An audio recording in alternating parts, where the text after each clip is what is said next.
नमस्कार श्रोते हो, जीवन चैतन्याच्या या यूट्यूब चॅनलवरती आपणा सर्वांचं सहर्ष स्वागत आहे. आज 6 जून रोजीचं श्री ब्रह्मचैतन्य महाराज गोंदवलेकर यांचं एक अत्यंत सुंदर, गहन पण तितक्याच सोप्या भाषेत समजावून सांगितलेलं एक प्रवचन आपण ऐकणार आहोत. श्री महाराज म्हणतात की भगवंत आणि मी वेगळे नाहीत. इथे मी म्हणजे स्वतः श्री महाराज एवढाच अर्थ नसून आपल्यापैकी प्रत्येक जण जो उपासक आहे, भगवंताला जाणण्याची ज्याच्यामध्ये तळमळ आहे, तो प्रत्येक जण किंवा ती प्रत्येक जण.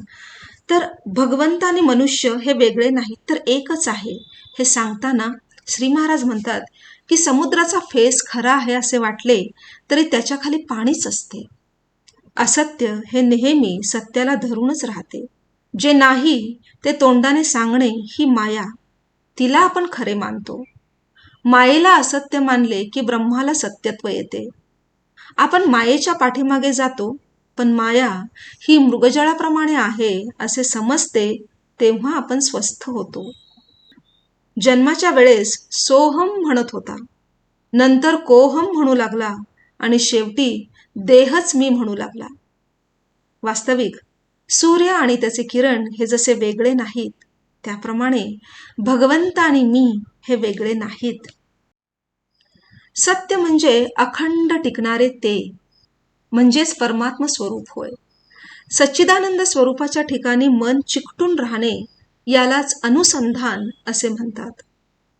भगवंता वाचून इतर सर्व म्हणजेच उपाधी होय. मला कळत नाही असे वाटणे ही परमार्थाची पहिली पायरी आहे, आणि मी आणि भगवंत वेगळे नाहीत असे अंगी मुरणे ही शेवटची पायरी होय.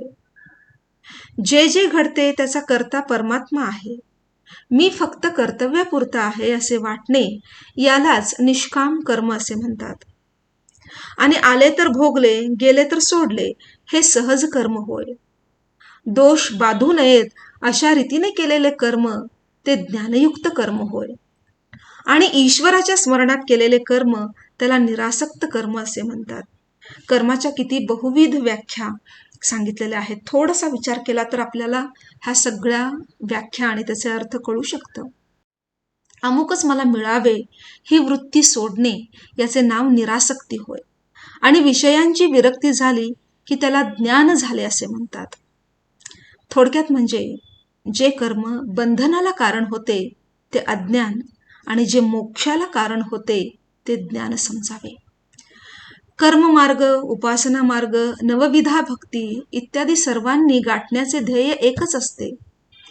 लग्नात ज्याप्रमाणे अमुक एक खर्च मी जास्त करीन, दुसरा कमी करेन असे माणूस म्हणतो, पण मुख्य कार्य हे की मुलीला नवरा गाठून देणे किंवा आजच्या काळामध्ये मुलाला नवरी मुलगी गाठून देणे, त्याप्रमाणे भगवंताची भेट होणे हे मुख्य होय. आपली देहबुद्धी संतांच्या संगतीच्या आड येऊ देऊ नये. भगवंताच्या स्वरूप दर्शनाच्या आड माझ्या देहबुद्धीचा पर्वत येतो. सर्व साधनांचा उपयोग अभिमान नाहीसा करण्यासाठी असतो. नामस्मरणाने हे काम लवकर होते, आणि म्हणूनच सर्व साधनांचे सार भगवंताचे नाम हेच आहे. आणि म्हणून ते आपण श्रद्धापूर्वक घ्यावे आणि भगवंताशी एकरूप व्हावे. आपण प्रयत्न करीत असताना भगवंत माझ्या पाठीशी आहे ही भावनाच आपल्याला उद्धरून नेईल याची खात्री बाळगा, आणि भगवंताच्या नामात आनंदाने कालक्रमणा करा. किती सोपा मार्ग सांगितलेला आहे आनंदाने आयुष्य जगण्याचा महाराजांनी. आज तुम्हाला जेवढा वेळ रिकामा मिळतो, अगदी प्रॅक्टिकल टिप त्यांनी सांगितलेली आहे. आज तुम्हाला जेवढा वेळ रिकामा मिळतो तेवढा सगळा भगवंताच्या नामात घालवण्याचा प्रयत्न करा. पण आपल्याला जो वेळ रिकामा मिळतो त्या रिकाम्या वेळेकडे आपलं लक्ष पाहिजे, आणि त्या रिकाम्या वेळेमध्ये आपलं मन काय करतं नेमकं त्या मनावर आपलं लक्ष पाहिजे.